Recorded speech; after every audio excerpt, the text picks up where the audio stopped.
Hey guys, today I want you to imagine this. Your feet hit the floor in the morning and the world tilts just slightly. You reach for the nightstand, steadying yourself, heart racing. It's not just fatigue. It's your balance, your connection to gravity, asking for attention. For stroke survivors, this is a daily experience. That first step is no small feat. It's a test of nerve signals, muscle control, and confidence. And when that balance feels shaky, your world shrinks. You avoid the stairs. You hesitate at curbs. You dread getting up too fast. So before you get comfortable, take a moment to like the video and subscribe, but only if you genuinely enjoy what I do here. And I'd love it if you drop your city and time in the comments so we can see how far this community really reaches.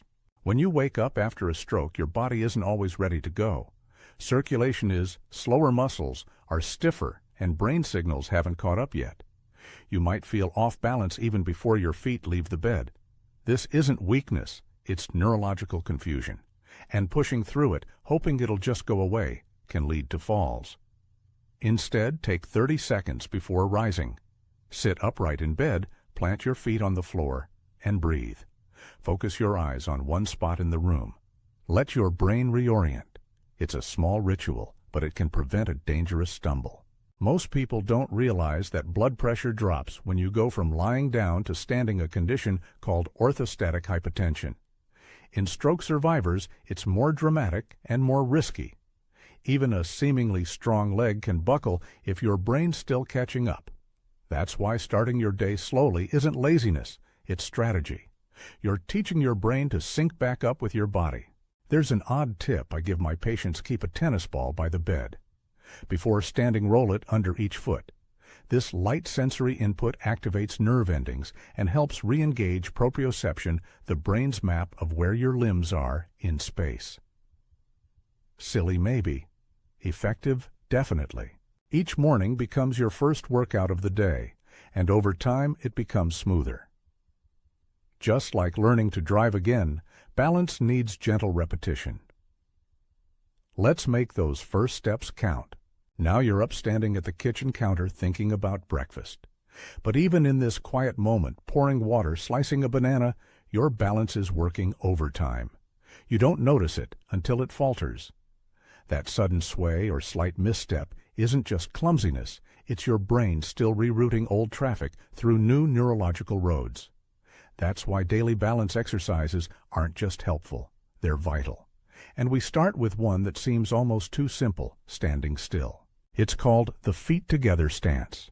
Stand upright, feet touching arms at your sides, eyes open first. Feel your body sway, because it will. Most people, especially after stroke, are surprised by how much movement there is in what we call stillness. Now close your eyes for 10 seconds. Everything intensifies. Without vision, your brain has to rely on inner ear signals and feedback from muscles and joints. Do this twice a day, 10 seconds at a time. Increase slowly. This exercise forces your nervous system to fine-tune itself.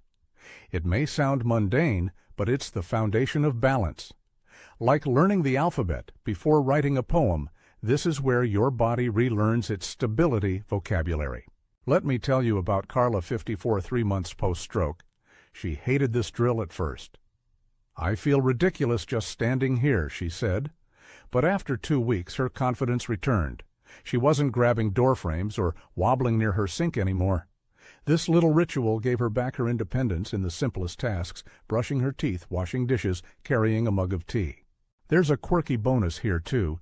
Doing this while brushing your teeth actually amplifies the benefit. The multitasking challenges your balance and cognitive coordination. It's like asking your brain to juggle while standing on a boat, challenging but transformative. Balance doesn't improve by accident. It's built one stable second at a time. And this just standing is the first brick in your foundation. Now that your body's begun remembering stillness, it's time to add motion. The next exercise is the tandem walk, a deceptively simple task of walking heel to toe in a straight line. Think of walking on a tightrope, minus the actual rope. One foot directly in front of the other, arms relaxed at your sides, eyes focused ahead.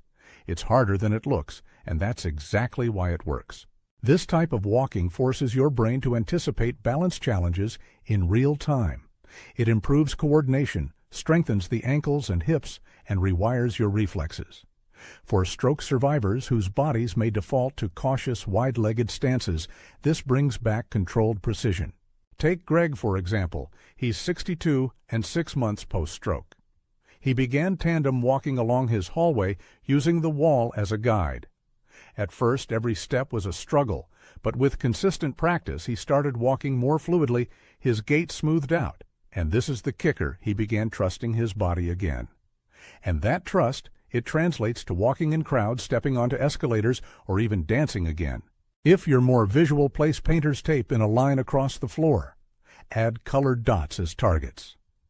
This quirky twist gives your brain micro-goals: step here, now, here, and that tiny bit of added focus deepens neural rewiring. It's like laying new train tracks where the old ones split. And here's something most folks miss. Tandem walking also taps into your vestibular system, your inner ear balance machinery. This system, damaged in some strokes, can't be helped by strength training alone. But these small balance drills, they wake it up gradually, gently. Always begin near a stable surface like a counter or wall. Never rush. Quality trumps quantity. 10 focused steps are more valuable than 50 sloppy ones. As you build consistency, this line becomes more than tape on the floor. It becomes a quiet victory, your path back to confident fluid movement. Now let's move to something that gently challenges both your brain and your body, the sit-to-stand drill. This exercise might sound basic, but don't be fooled. It's a cornerstone of independence, and for many stroke survivors, it becomes the hardest hill to climb. You begin by sitting on a sturdy chair without armrests. Your feet are flat on the ground, knees bent at a right angle, and your back straight.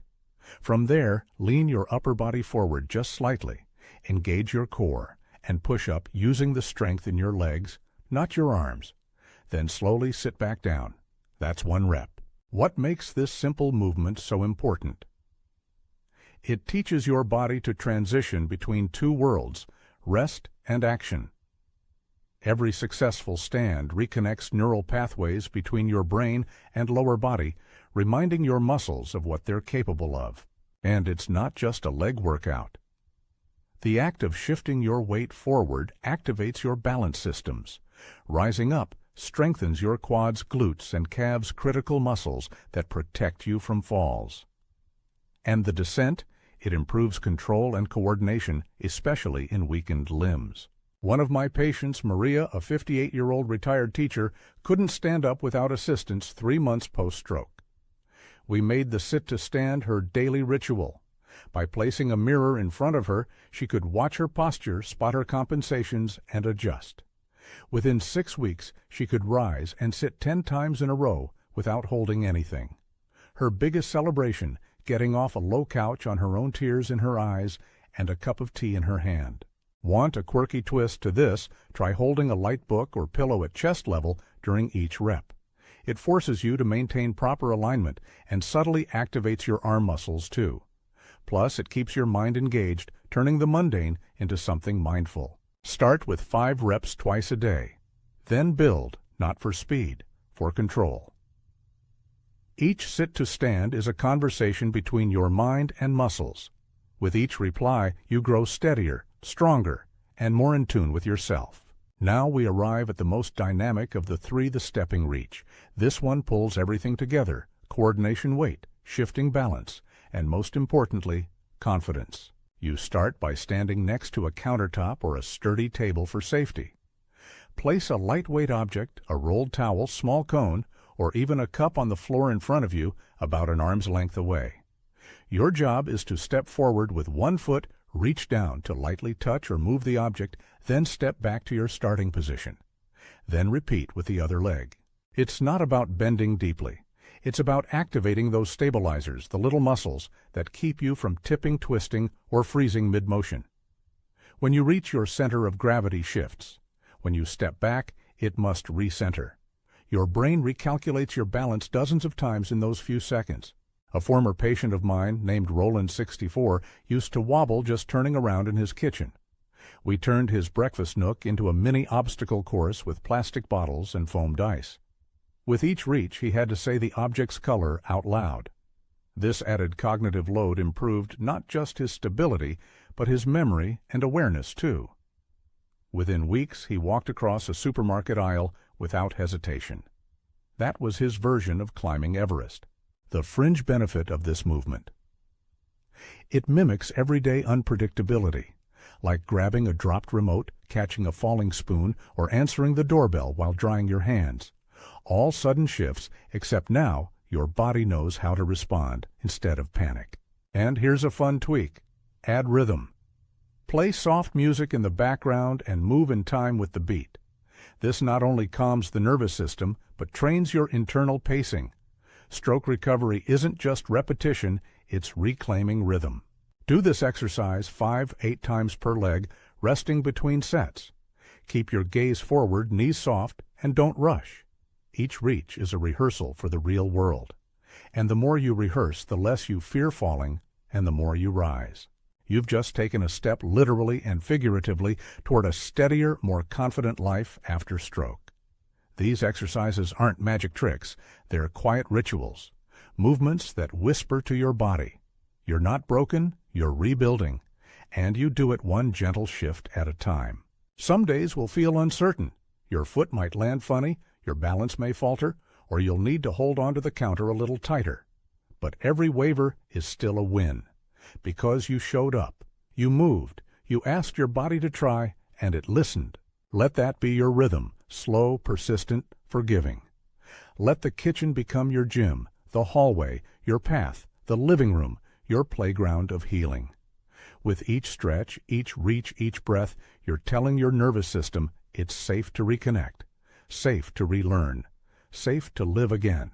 And if you ever feel like giving up, remember Roland. Remember the foamed ice, the laughter over spilled water bottles, the joy in small victories. You're not alone in this.